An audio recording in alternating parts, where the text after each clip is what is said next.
নমস্কার, ত্রিপুরা শিল্পকলার পক্ষ থেকে সবাইকে স্বাগত জানাচ্ছি।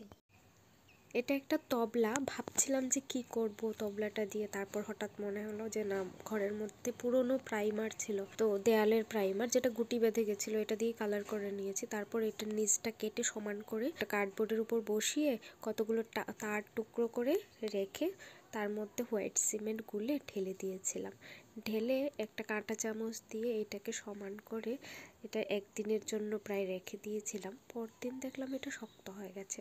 তারপর আমি ওই রকম একটা কালার করেছিলাম, কিন্তু এটা পছন্দ হয়নি বলে তার উপরে আবার একটা পিঙ্ক কালার প্রাইমার দিয়ে দিয়েছি। তারপর অ্যাক্রাইলিক কালার দিয়ে একটা হাতি ড্রয়িং করেছি তার মধ্যে। আর এটা ভাবছি যে মধুবানী আর্ট করব। আমি প্রথমবার করছি মধুবানী আর্টটা আসলে। আর আমি জানি না এটা ঠিক হচ্ছে কি না। যারা জানো, যারা দেখছো, অবশ্যই আমাকে কমেন্ট করে জানাবে এইভাবে করে কিনা, বা কোথাও ভুল হয়েছে কিনা অবশ্যই জানাবে। তাহলে আমার ভুল যদি হয়ে থাকে অবশ্যই আমি শুধরে নেওয়ার চেষ্টা করব।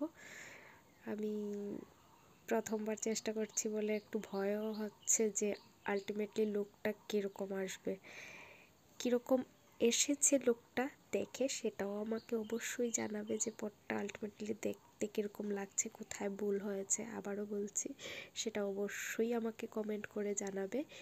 আর সাথে অবশ্যই কালার কম্বিনেশনটাও বলবে কি কি কালার কম্বিনেশন হলে ভালো হতো। কালার কম্বিনেশন নিয়ে আমি খুবই কনফিউজড ছিলাম যে কি করব, কোন জায়গাতে কোন কালারটা করব বুঝতে পারছিলাম না। যেহেতু আমি ফার্স্ট টাইম করছিলাম তার জন্য আরেকটু বেশি কনফিউজড।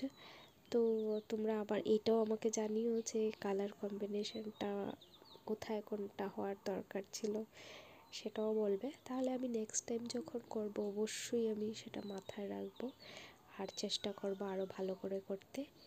আর যদি আমার পটটা অবশ্যই ভালো হয়ে থাকে সেটাও বলবে, তাহলে আরও করার উৎসাহটাও বাড়বে আমার।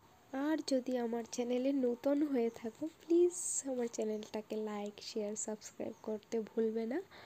আর আমাকে প্লিজ সাপোর্ট করবে, আমার সঙ্গে থাকবে। অসংখ্য ধন্যবাদ তোমাদেরকে সবাইকে। আমার পুরো ভিডিওটা দেখার জন্য অনুরোধ রইল।